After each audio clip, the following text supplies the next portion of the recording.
Hi guys, it's Adam and welcome to Thursday Talks episode 33.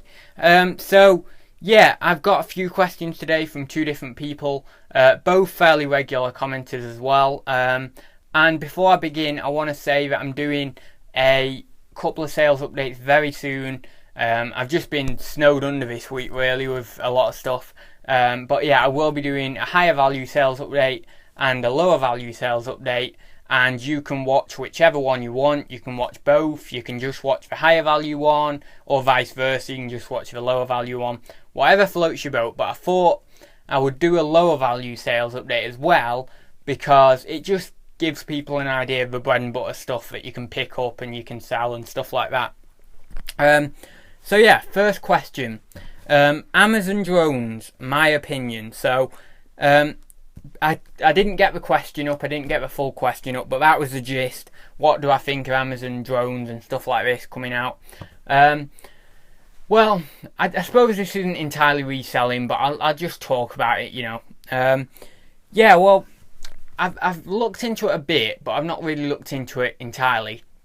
I know that it's meant to be 30 minutes or an hour delivery time or something. They're going to have all this technology in obstacle avoidance technology or whatever, so that you don't crash and things like that. It's very cool actually. I love learning about all the robot stuff and things like that. It is quite cool. In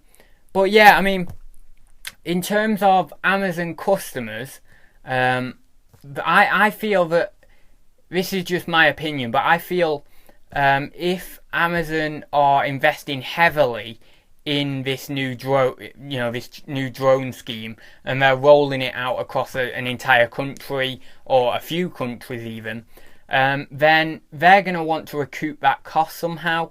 So I'm just imagining that they may put the Prime membership cost up to obviously recoup some of that cost.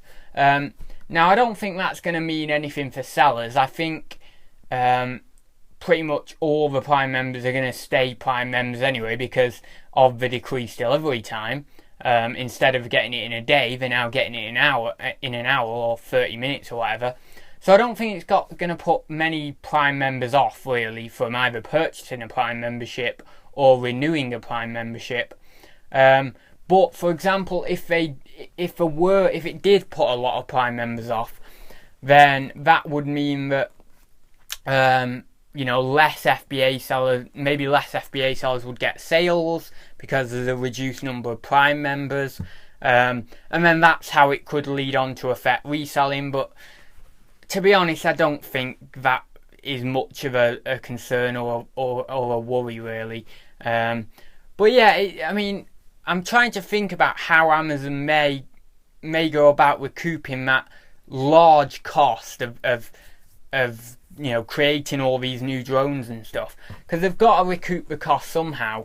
Being a business, they're going to want to try and be as efficient as possible of getting that cost back essentially, because if they don't, then they'll just put a large upfront cost into something that isn't really making them any more or any extra money on top. You wouldn't just for example, you wouldn't buy something just to break even on it, and that's exactly what Amazon wouldn't invest heavily into all these drones so that then when there's no benefit for them. I imagine they're going to put a price up somewhere, wherever that be. I don't know where that be, but I imagine they will do to counter that cost and also make profit more easily in the future from it.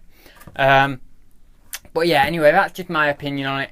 I also think, on a little bit of a jokey note as well, I also think that kids in the future, it's going to be so cool for kids in the future with these drones, because I can imagine like the kids ordering up something and the drones flying over and they're all chucking stones at it. I mean, that's what I'd do. And try, or when it lands on the ground, chuck a net over it. Oh my god, that'd be so funny. I think kids are gonna get up to some real hijinks with it. Oh, it'd be so funny. It's like, loads of people used to break into construction sites and things like that, and it's just fun times really. But I think that's gonna be the new the new thing that kids will do, you know, in the future. It could become that, you know. But anyway, that's a funny thing.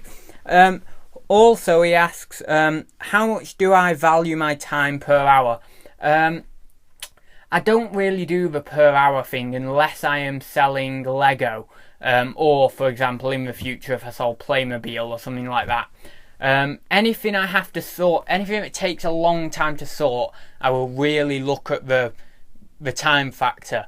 But things on a daily basis, as long as I can get 10, maybe minimum 10 listings done, really. I mean, some days, yes, I'll maybe be a bit relaxed and I might not get to 10, but most days I really do try and strive for that 10, and if not a bit more than 10. Oh, my battery's going. I better close that there. Right, there we go. Yeah, so if I can get to 10, 15, something like that, that's really good. And I'm not too bothered about factoring per hour. But if I just know that I've listed a good amount of money's worth of stock in that day, then I'm happy, you know. It doesn't bother me too much. I mean, if I was really digging into it, then I might think to myself, well, I've not listed too much today, I've not listed enough, I've not listed enough value, or I've not listed enough net profit wise. But most days I just sort of wing it and just list as much as I feel. List as much as I feel will be a good amount and will get me good money. But sometimes, you know what it's like. I mean, you can list an item and it gets you 30, 40 quid net profit. And you think, that's great.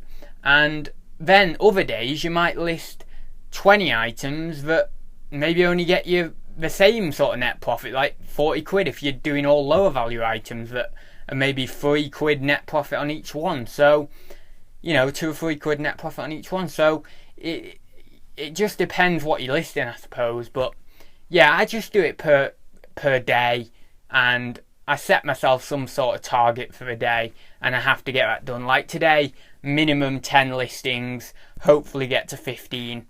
And I'll just look around, see what I've got, clean the items up once I've got 10 out on the surface, and just whack them on, and that's me done then. But I find it more motivating that way than having a daily goal, rather than thinking about how I'm coordinating myself hourly and whether I'm actually making enough hourly.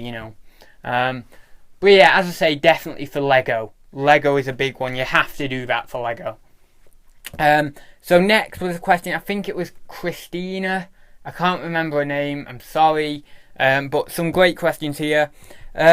Was last Q4 your first? Yes, it was indeed.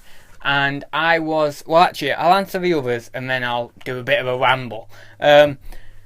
Plus, do I have any advice for those experiencing their first Q4? Yes, I do have advice.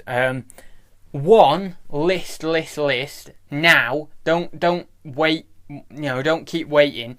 Now, if you've got a featured shop, maybe if you've got a basic shop, if you can upgrade, because I'm upgrading very soon, because I needed to upgrade a while ago, but I'm 560 listings now, so I do need to upgrade.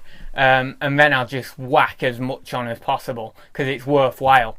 If you've got a basic shop, then maybe think about upgrading if you're near that sort of 500, 600 items, and just whack as much on as possible.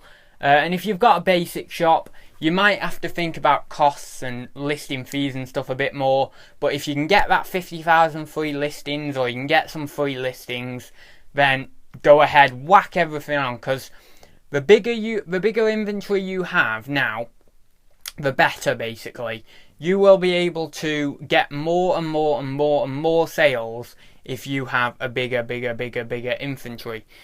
So yeah, basically list. That is my one tip. Oh, and also packaging materials. Buy loads of it.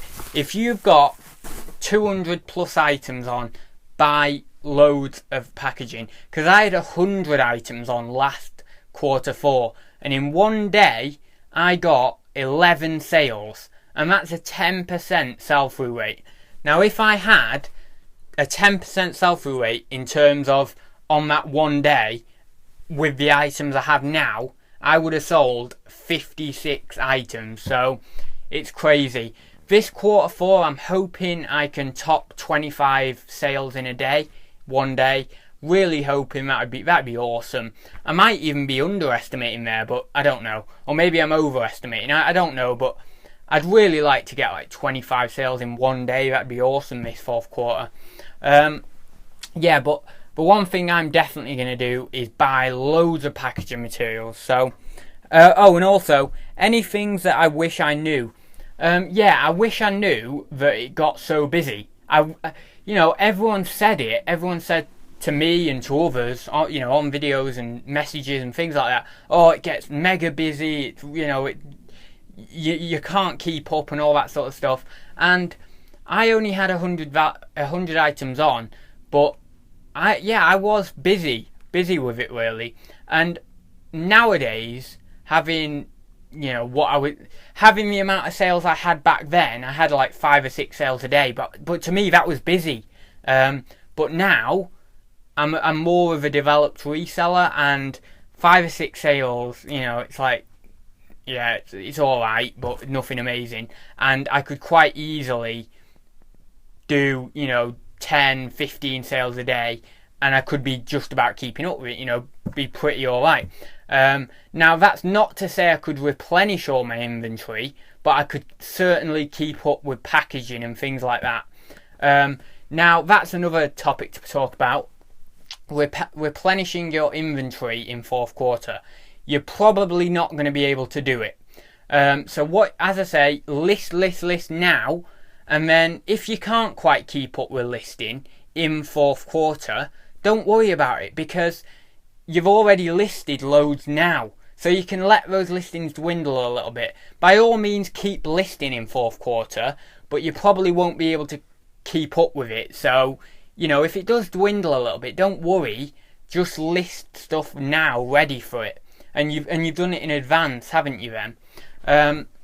Again, as I say, with the packaging material, buy it in advance. It's all about, fourth quarter is all about hoarding your nuts like a squirrel. You're gathering stuff, and you're gathering stuff, and you're gathering stuff. And then when fourth quarter comes, you're all there scoffing your nuts like this, really fast. Like, oh God, yeah, I've got to get through this bubble wrap, and I'm getting through all this bubble wrap. The shelves are half bare, I'm selling loads. Everything's going great. You're getting your Christmas stock up, which again is your theoretical nuts. And then you're getting that up and you're listing it and you're filling the shelves by part again, and then it's coming off and you're selling it. And, it's like a rat race basically.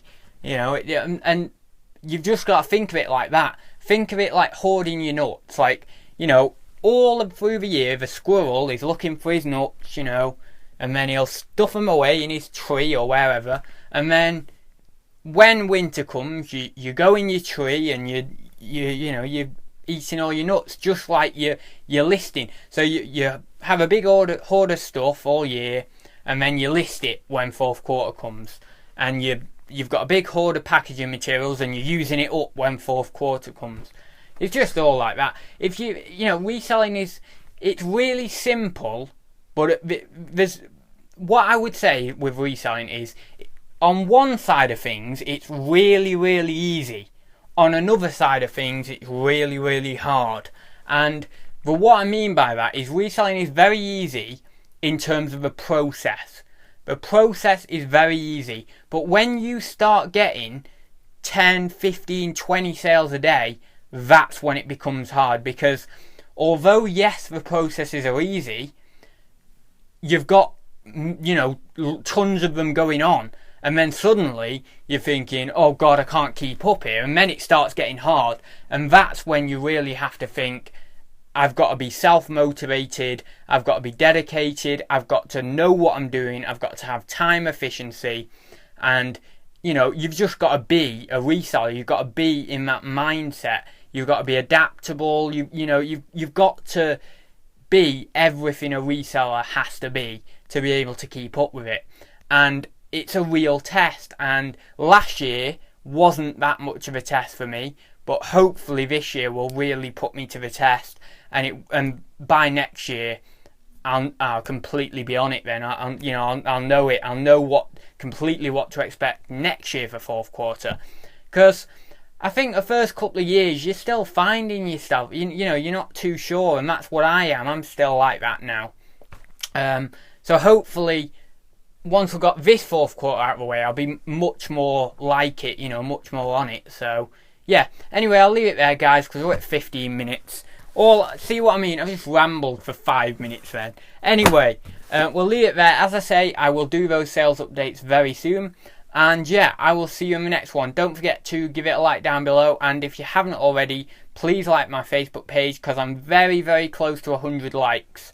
I will be posting on there more frequently in the future. And whenever I can, I'll post some sales and stuff on there as well. So yeah, I will see you very soon, guys. Bye for now.